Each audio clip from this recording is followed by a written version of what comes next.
আজকের গল্প পরিণীতা। লিখেছেন বাসুদেব চ্যাটার্জি। জীর্ণ আলমারি খুলে বাসন্তী রঙের শাড়িটা বের করে সযত্নে বার কয়েক আদরের হাত বুলিয়ে পুনরায় যথাস্থানে রেখে দেয় জাহ্নবী। বড় পছন্দের তার এই শাড়িটা।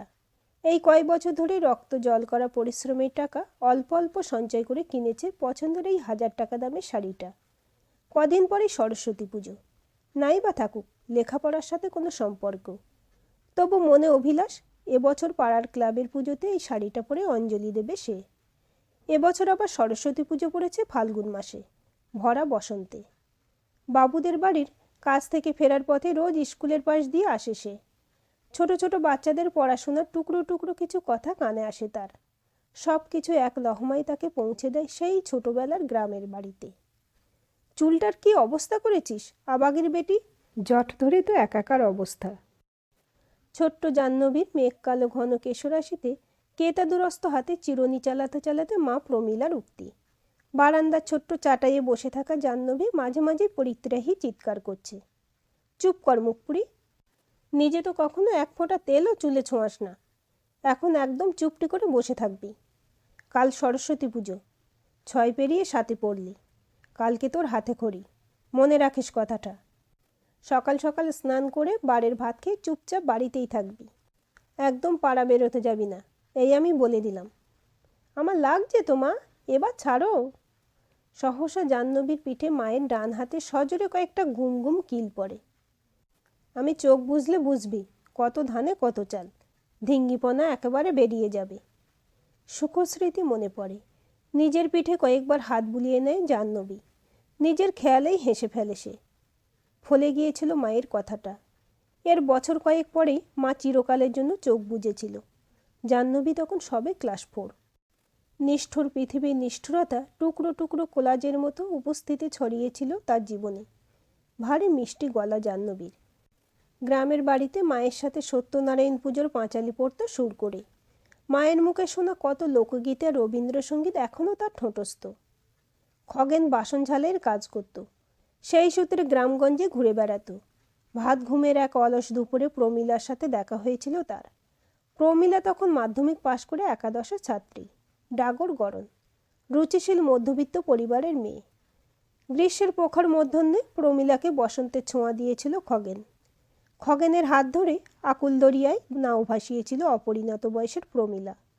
কয়েক বছর পর বুঝেছিল প্রমীলা, বসন্তটা ক্ষণস্থায়ী, জীবনে তাপদাহটাই চিরস্থায়ী।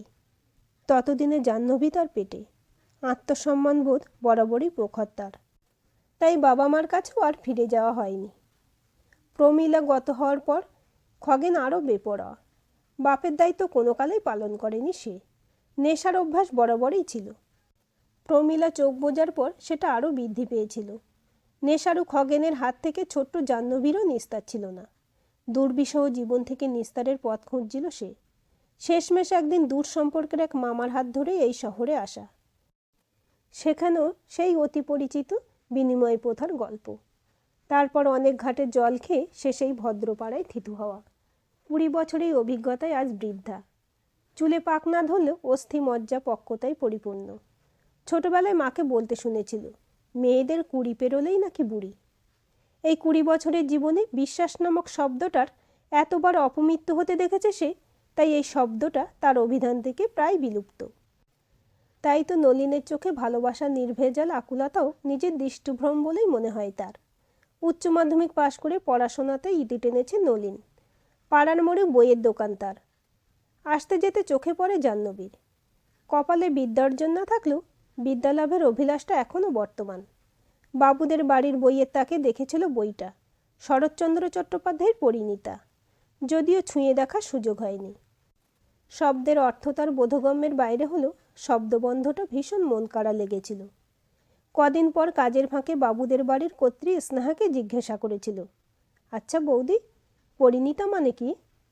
5 পর্যন্ত পড়াশোনা করা প্রায় অশিক্ষিত জাহ্নবীর মুখে এমন কথা শুনে স্নেহা খানিক আশ্চর্য। পরিণীতার অর্থ জেনে তোমার কি হবে জাহ্নবী? সেদিন দাদাবাবুর বইয়ের আলমারিতে দেখেছিলাম বইটা, নাম পরিণীতা। স্নেহার চোখে মুখে ছড়িয়ে পড়ে অদ্ভুত ব্যঙ্গ ও বিদ্রূপের হাসি। সেটা চোখ এড়ায় না জাহ্নবীর। পরিণীতা শব্দের অর্থ হলো বিবাহিত নারী, মানে যে মহিলার বিয়ে হয়েছে এমন। হয়েছে, এবার শান্তি? যাও, নিজের কাজে মন দাও। কথাগুলো বেশ ঝাঁঝিয়েই বলে স্নেহা। মনের মধ্যে জমে থাকা পরিণীতা সম্পর্কে জানার কৌতূহল মেটাতে একদিন জাহ্নবী গিয়েছিল নলিনের দোকানে।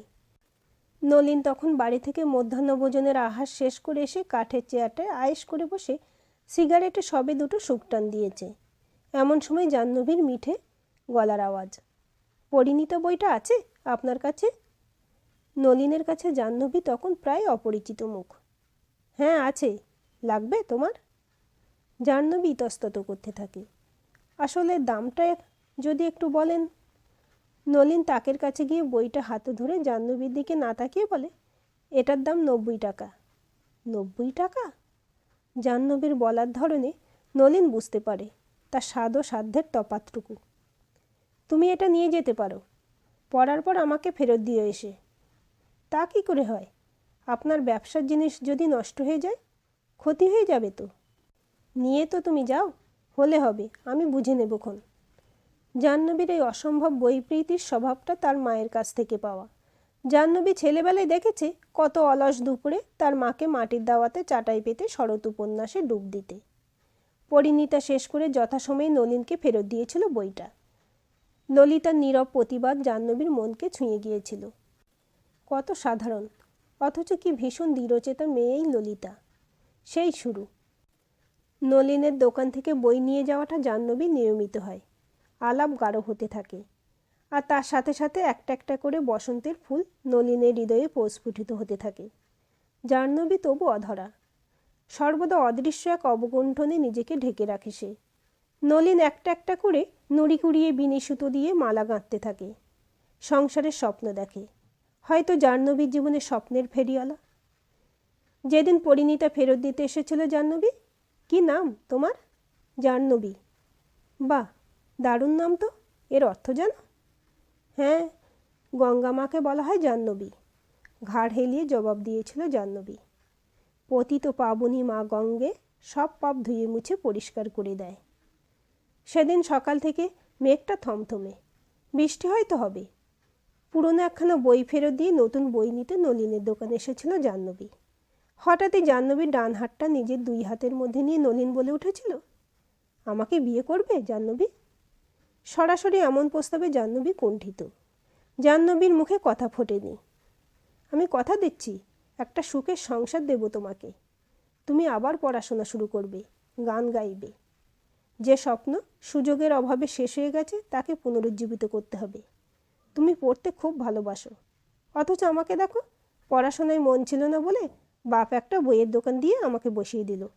তখন খুব বিরক্ত লাগতো। আবার সেই বইয়ের সাথেই ওঠা বসা। এখন মনে হয় ভাগ্যিস, না হলে তোমাকে পেতাম কোথায়।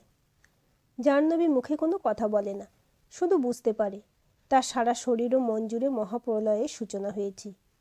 কিন্তু সংসার কথাটা শুনলেই বুকের হৃদস্পন্দন স্তব্ধ হয়ে যায় তার। মনে পড়ে কসাই বাপের কথা, আর ভেসে ওঠে মায়ের মলিন মুখটা। নলিনের দোকান থেকে বেরিয়ে আসার সময় জাহ্নবীর চোখে পড়ে দোকানের সামনে টবে একটা গোলাপ গাছ লাগানো। এটা একটা লাল গোলাপের চারা, কয়েকদিনের মধ্যেই তাজা রক্ত গোলাপ ফুটবে, দারুণ দেখতে লাগবে। নলিন চারা গাছটার যত্ন নিতে নিতে বলে, আগামীকাল সরস্বতী পুজো। আজ নিরামিষ খাবার খেয়ে সরস্বতীবার পালন করেছে জাহ্নবী।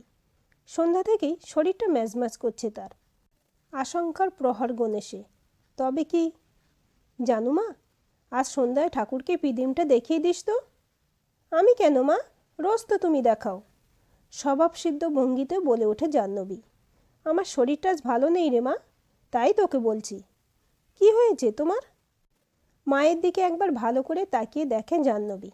না, সেখানে শরীর খারাপের বিন্দুমাত্র লক্ষণ তার চোখে পড়ে না। জাহ্নবী অবশ্য মাঝে মাঝেই শোনে মায়ের এই শরীর খারাপের কথা। এই সময়টা মা বাবুদের বাড়িও যায় না, তাদের নাকি নিষেধ থাকে। তখন অপরিণত জাহ্নবী শরীর খারাপ কথাটার অর্থ বুঝতে না পারলেও এখন এমন শরীর খারাপের সাথে সেও ভীষণ পরিচিত। প্রমীলার এহেন শরীর খারাপটাও খগেনের কামুক লালসার কাছে মূল্যহীন হয়ে উঠত। রাত্রে জাহ্নবীর কানে আসতো মায়ের চাপা গোঙানির আওয়াজ। রাত্রি বাড়ার সাথে তলপেটে যন্ত্রণাটা আরও বৃদ্ধি পেতে থাকে জাহ্নবীর। ব্যথায় কুঁকড়ে ওঠে, ছটফট করতে থাকে বিছানায়। বুঝতে পারে এবছরের মতো তার অঞ্জলি দেওয়া সুপ্ত বাসনার সলিল সমাধি ঘটতে চলেছে। ভোরের দিকে খানিকটা চোখ লেগে যায় তার। হেঁটে চলেছে জাহ্নবী। কি মিষ্টি একটা সুঘ্রাণ নাকে এসে প্রবেশ করছে তার। বনের মধ্যে ছায়াপথ ধরে হেঁটে চলেছে সে। একটানা কোকিলের মিষ্টি কুহু ডাক, কত নাম না জানা পাখির কিচিরমিচির আওয়াজ। আরও এগিয়ে চলে জাহ্নবী। সামনে বড় একটা দিঘি। কি নাম এই দিঘিটার? কেউ যেন ফিসফিসিয়ে বলে উঠল, পদ্মদিঘি। পদ্মদিঘির কালো জলে হরেক রকম ফুল, হাঁটুর নিচে দুলছে খুকুর গোছা ভরা চুল। সেই কোন ছোটবেলায় পড়েছিল, এখনও বেশ তাজা স্মৃতিতে। দিঘিটা বড় বড় পদ্ম পাতায় ঢেকে গেছে। কত লাল পদ্ম ফুটে আছে, যেন কোনো সুনিপুণ শিল্পী গাঢ় লাল রং দিয়ে একটা একটা করে পদ্ম দিঘির বুকে খুব যত্ন সহকারে এঁকেছে। মাঝখানে একটা বিরাট বড় লাল পদ্ম ফুটেছে, টকটকে রক্তবর্ণের, ঠিক যেন তাজা রক্ত দিয়ে সৃষ্টি পদ্ম ফুলটা। এত বড় আর এমন রক্তবর্ণ পদ্ম। দিঘির জলে পা ডোবায় জাহ্নবী। নামতেই হাঁটু জল। মাথার খোপাটা খুলে দিয়ে হাঁটু পর্যন্ত চুলটা ছড়িয়ে পড়ে। বড় লাল পদ্মটা এখন অনেক কাছে তার। লাল বড় পদ্মটার মাঝখান থেকে আরও কত ছোট ছোট রক্তবর্ণের পদ্ম বেরিয়েছে। কসমিনকালও এমন দৃশ্য সে দেখেনি। সুন্দর সুঘ্রাণটা আরও তীব্র। বড় লাল পদ্মের উপর একটা নারী মূর্তি। কেমন যেন চেনা চেনা লাগছে তার। কি নাম তোমার? আবার কানের লতি ছুঁয়ে ফিসফিসিয়ে কেউ বলে ওঠে, মৃণালিনী। ধরপড় করে উঠে বসে জাহ্নবী। এ কেমন স্বপ্ন? উত্তর হাতড়ে চলে। শুনেছে ভোরের স্বপ্ন নাকি সত্যি হয়।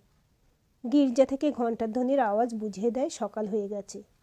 মাথাটা এখনও ঝিমঝিম করছে। মনের মধ্যে অদ্ভুত একটা দৃঢ়তা অনুভব করে সে। উত্তরটা হয়তো পেয়ে গেছে।